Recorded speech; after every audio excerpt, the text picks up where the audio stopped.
Hello बच्चों, कैसे हैं आप। मैं अरविंद आर्य आप सभी का ऑनलाइन प्लेटफॉर्म पर स्वागत करता हूं। आज हम लेके आए एक और नया कॉन्सेप्ट जिसमें हम क्या पढ़ेंगे, electric field intensity due to charge ring at general point. ठीक है, जनरल पॉइंट पर हम इलेक्ट्रिक फील्ड, सामान्य बिंदु पर इलेक्ट्रिक फील्ड फाइंड आउट करेंगे। तो हमने क्या लिखा, electric field intensity due to charge ring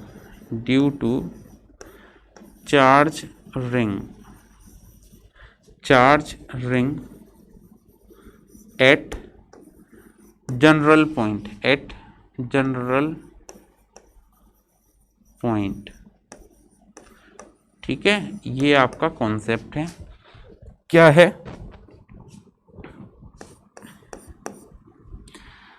आवेशित वलय के भाग के कारण या आवेशित वलय के कारण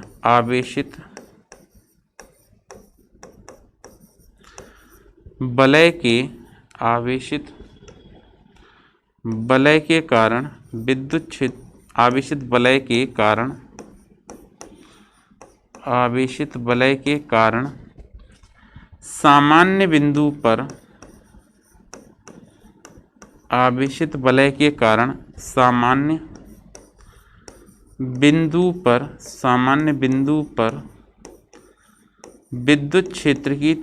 सामान्य बिंदु पर विद्युत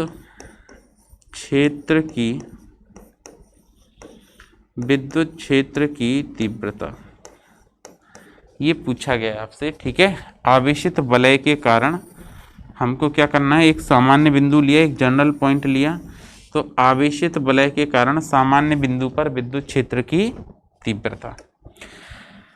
तो देखिए, आवेशित वलय के कारण सामान्य बिंदु पर जब भी आप विद्युत क्षेत्र की तीव्रता ज्ञात करने की बात करेंगे, तो देखिए हमने यहाँ पे एक जनरल पॉइंट लेना है। तो सबसे पहले हमने क्या किया, दो अक्ष बना दिए, दो एक्सिस बना दिए। इस प्रकार से हमने दो एक्सिस बना दिए। ये एक्स अक्ष हो गया, ठीक है, एक्स अक्ष हो गया, और ये ऊपर की तरफ हमने ये वाई अक्ष ले लिया, ये वाई अक्ष हो गया। अब हमको क्या करना है, इसमें दोनों में सामान्य बिंदु लेना है, जनरल पॉइंट लेना है एक। तो जनरल पॉइंट लेने के लिए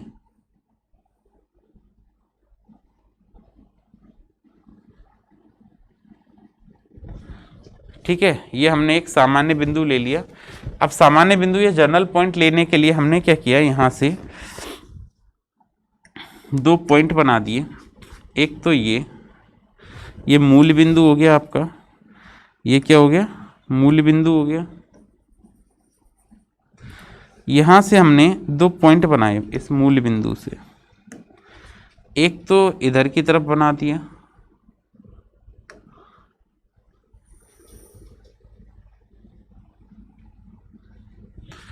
दूसरा अपोजिट डायरेक्शन में बना दिया, यहां की तरफ। ठीक है, ये दो पॉइंट बना दिए हमने, और अब हमने क्या किया, इन दोनों को ज्वाइन करवा दिया। जैसे इनको ज्वाइन करवाएंगे, इस तरह से इन दोनों बिंदुओं को ज्वाइन करवा दिया, मिला दिया। इस तरह से ये दोनों पॉइंट जो हैं, दोनों बिंदु जो हैं, वो एक दूसरे से मिला दिए। जैसे ही आपने इनको दोनों को ज्वाइन करवाया, एक पॉइंट एक यहां से लिया और इन दोनों बिंदुओं को आपस में जोड़ दिया। इतनी बात क्लियर है।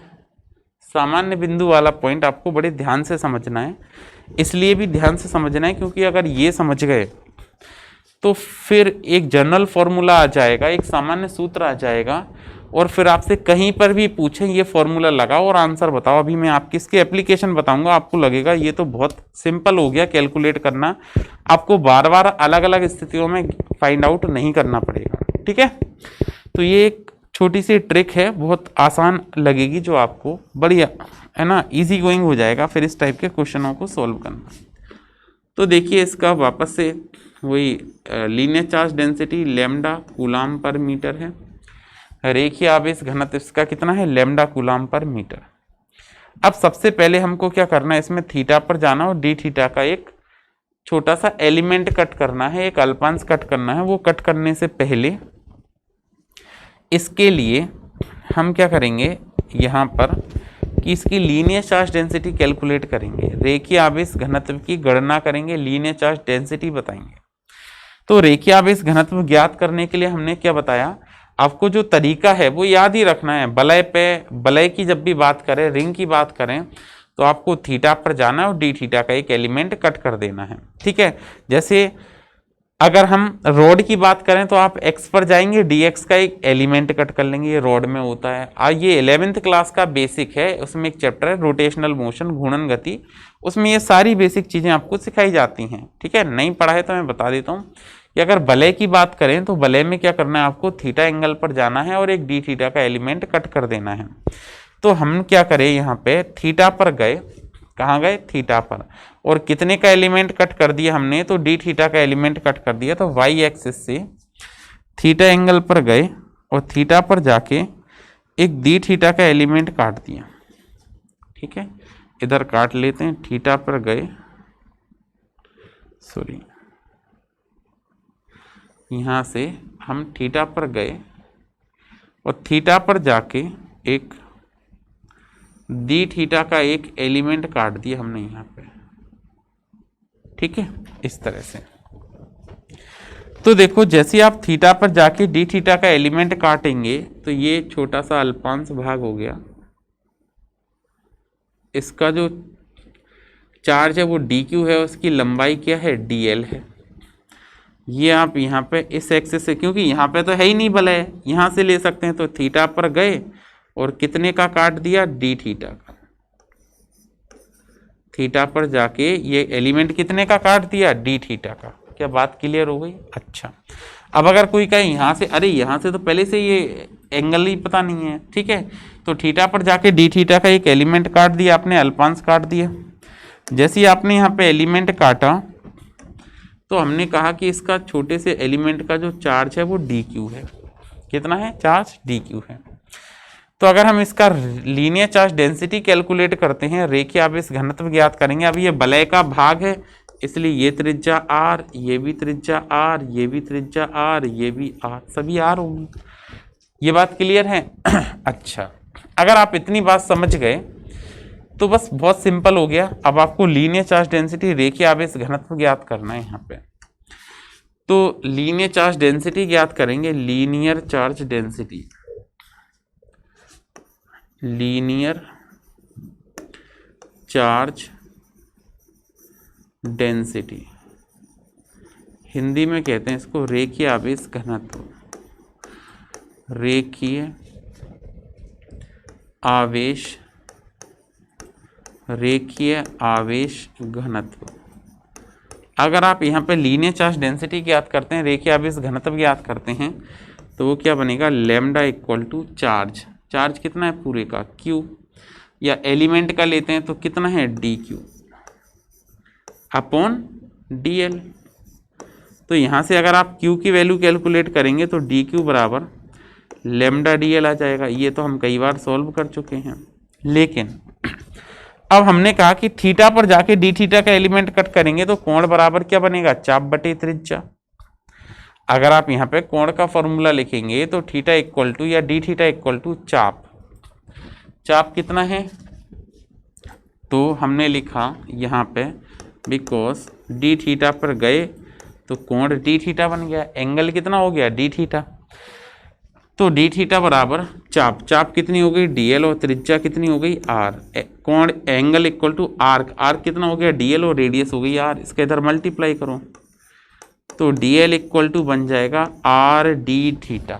डी एल कितना बन गया R D theta. D L यहाँ रखते हैं, जैसे आप ये डी एल की वैल्यू यहाँ पे रखते हैं तो देखिए ये सोल्व होके क्या बना, तो ये बन जाएगा D Q is equal to lambda, lambda dl, dl क्या है आर डी थीटा, इक्वेशन 2, ये dl की जगह लिख दिया तो dq आ गया lambda R D theta, lambda R D theta. ये बात क्लियर हुई? अच्छा जी, अब आप एक बात ध्यान देना, क्या कि हमने कहा था कि ये जो पूरा एलिमेंट है ये पॉइंट चार्ज के जैसे व्यवहार करता है। पिछली क्लास में हमने पढ़ा है इसके बारे में कि ये जो पूरा एलिमेंट है, ये छोटा सा पार्ट जो है वो एक पॉइंट चार्ज के जैसे बिहेव करता है, एक बिंदु आवेश की तरह व्यवहार करता है। और अगर वो बिंदु आवेश की तरह व्यवहार करेगा, पॉइंट चार्ज के जैसे बिहेव करेगा, देखो कहने का मतलब ऐसे है, इसी के पैरेलल में मैं छोटा सा डायग्राम बना के आपको दिखा भी देता हूं कि ये पॉइंट चार्ज की तरह बिहेव करता है। एक मैं यहाँ पे बना रहा हूँ छोटा सा, देख ले आप एक बार। यहाँ पे आपको ऐसा बताया था कि ये जो है यहाँ पे ये जो dl एलिमेंट लिया है एक पॉइंट चार्ज होगा जो आप इससे ज्वाइन करवा देंगे। एक क्या होगा, ये बिंदु आवेश होगा, एक पॉइंट चार्ज होगा इस तरह का।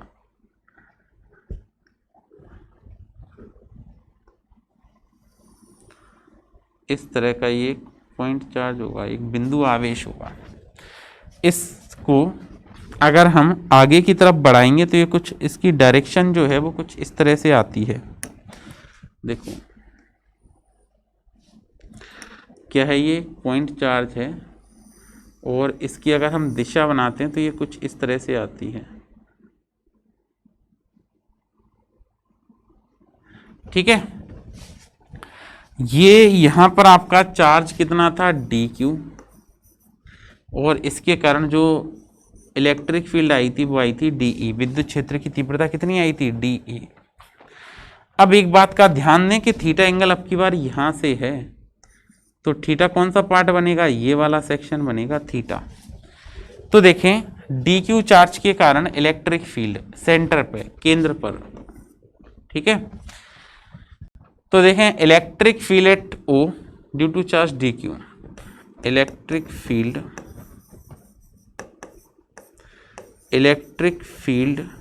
Eight centre O, electric field at centre O due to charge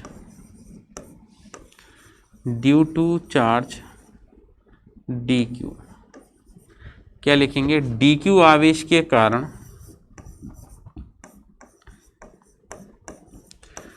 dq आवेश के कारण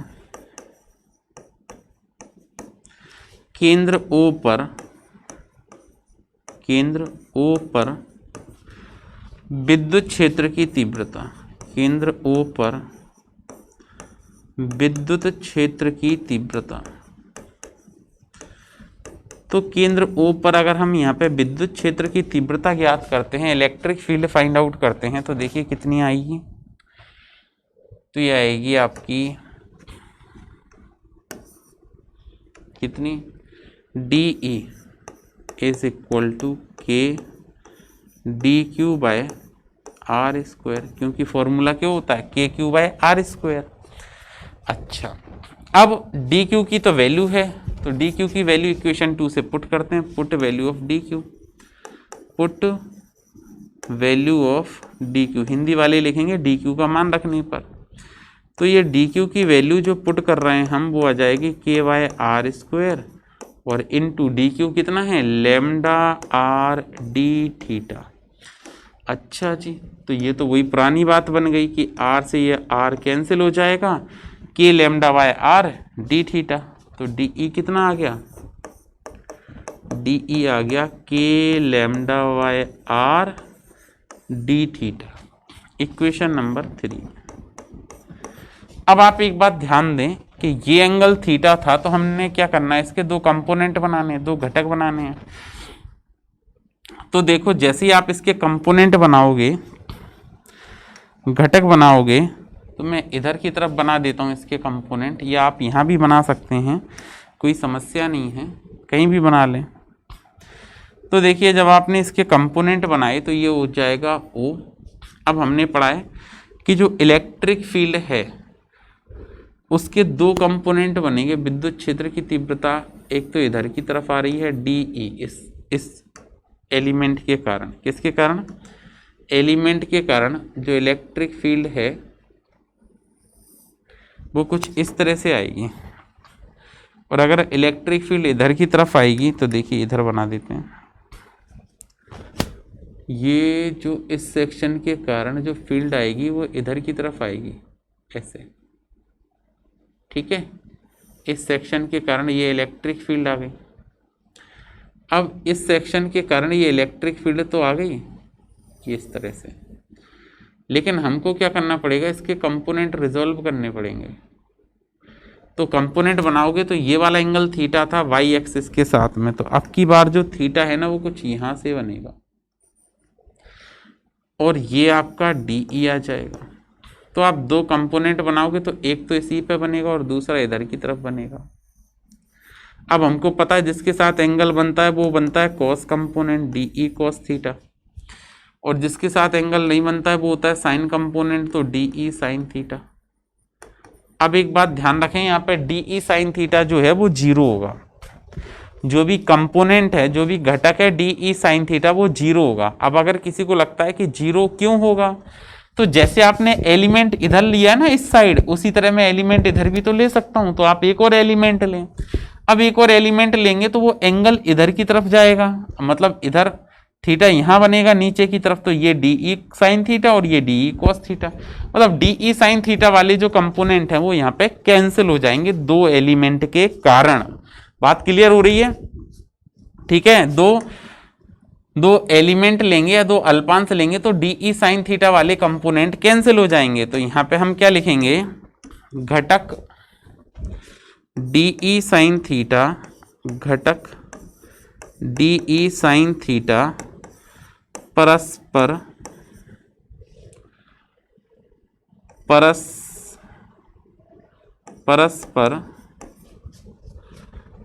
DE साइन थीटा परस्पर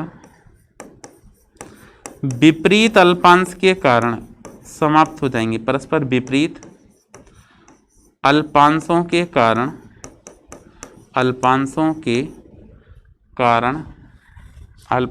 के कारण निरस्त हो जाएंगे, अल्पांशों के कारण निरस्त हो जाएंगे, ठीक है। क्या बताया आपको कि the component DE sine theta, component DE sine theta become cancel out each other, D sin theta become cancel out due to mutually opposite component,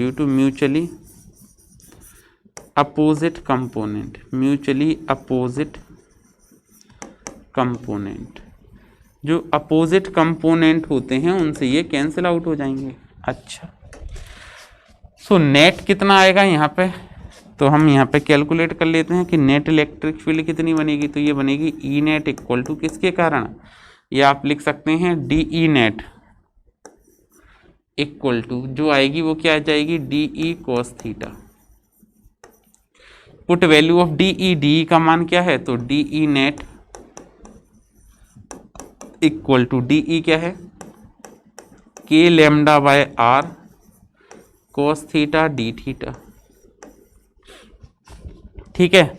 अब आपको टोटल चाहिए तो यहाँ पे इंटीग्रेशन कर दो, तो इंटीग्रेशन DE नेट हो जाएगा equal to integration K lambda by R cos theta D theta, cos theta D theta.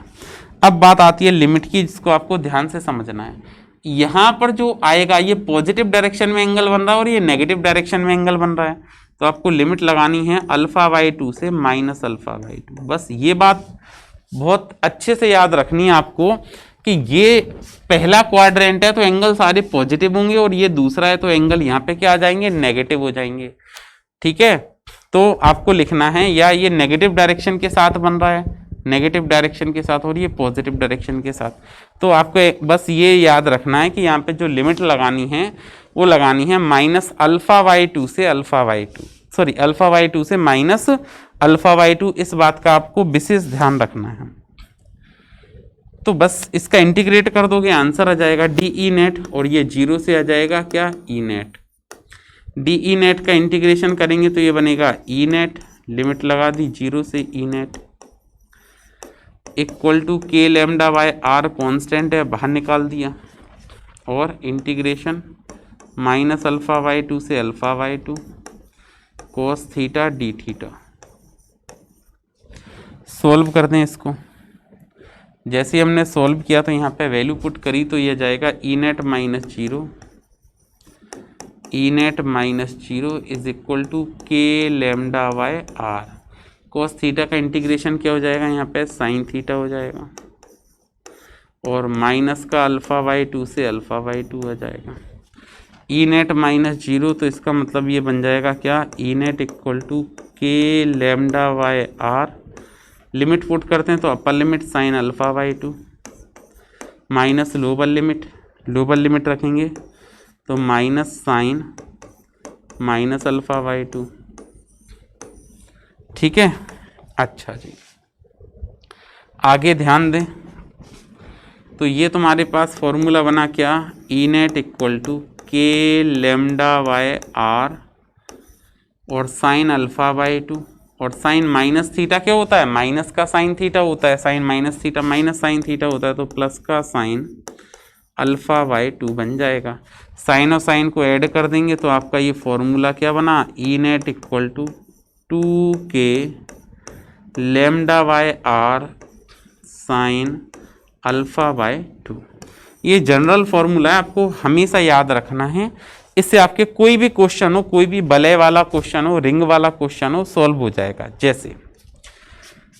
जैसे आपको एग्जांपल के साथ बताते हैं। अभी मैंने अर्ध वलय लिया था, सेमी सर्कुलर रिंग ली थी, केस 1 क्या लिया था, सेमी सर्कुलर